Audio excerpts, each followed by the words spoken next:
Madam President.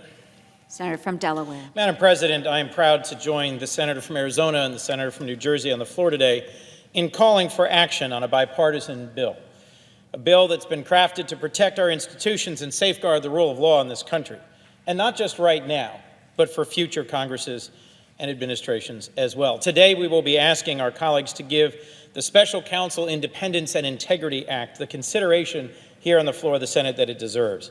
This bill would do something simple but powerful. It would codify Department of Justice regulations that prevent the removal of a special counsel without good cause. That might seem a small detail, but it's important. Independence is required to ensure a special counsel can do his or her job and find the facts. Our bipartisan bill would put this restriction in statute and give the special counsel a clear legal remedy. If removed without cause, the special counsel would have a 10-day period to take the case to a 3-judge panel for expedited consideration. If the special counsel doesn't wish to contest his removal, it would proceed without interference. Both Republicans and Democrats recognize removal of the current special counsel without a valid basis would be a significant, even catastrophic event.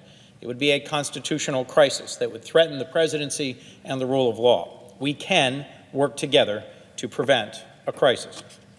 President Trump should be the first person to support this bill. He has raised concerns about oversight of the special counsel. He has accused the prosecutors of making partisan, politically motivated decisions.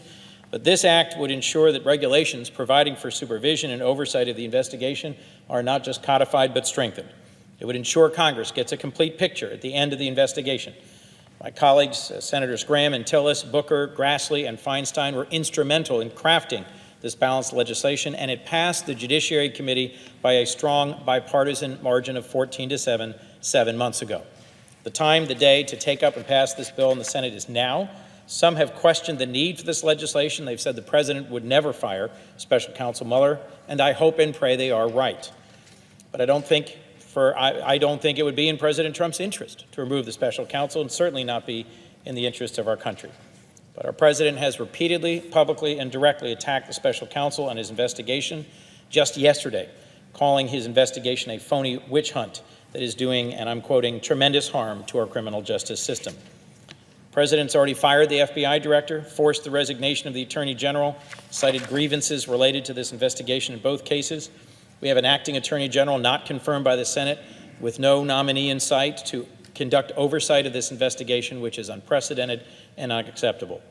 This bill addresses threats not just to this special counsel, but future special counsels, and I'd ask my colleagues who are holding back this bill to consider whether they may wish it were the law in a Democratic administration as well. We should all appreciate the ways in which this protects the rule of law. And let me close by quoting my colleague, Chairman Grassley, who said during our Judiciary Committee markup on the bill, when he expressed his view that this should be considered by the full Senate, he had the following words: "In some ways, today's vote," this was back in April, "will say a lot about how each of us views our responsibility as a senator.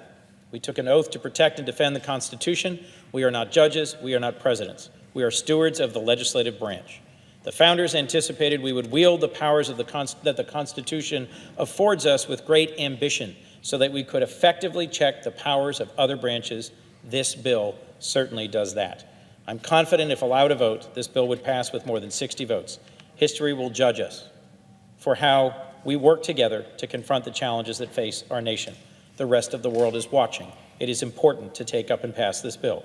I now recognize my colleague, a co-sponsor of this legislation, the Senator from New Jersey.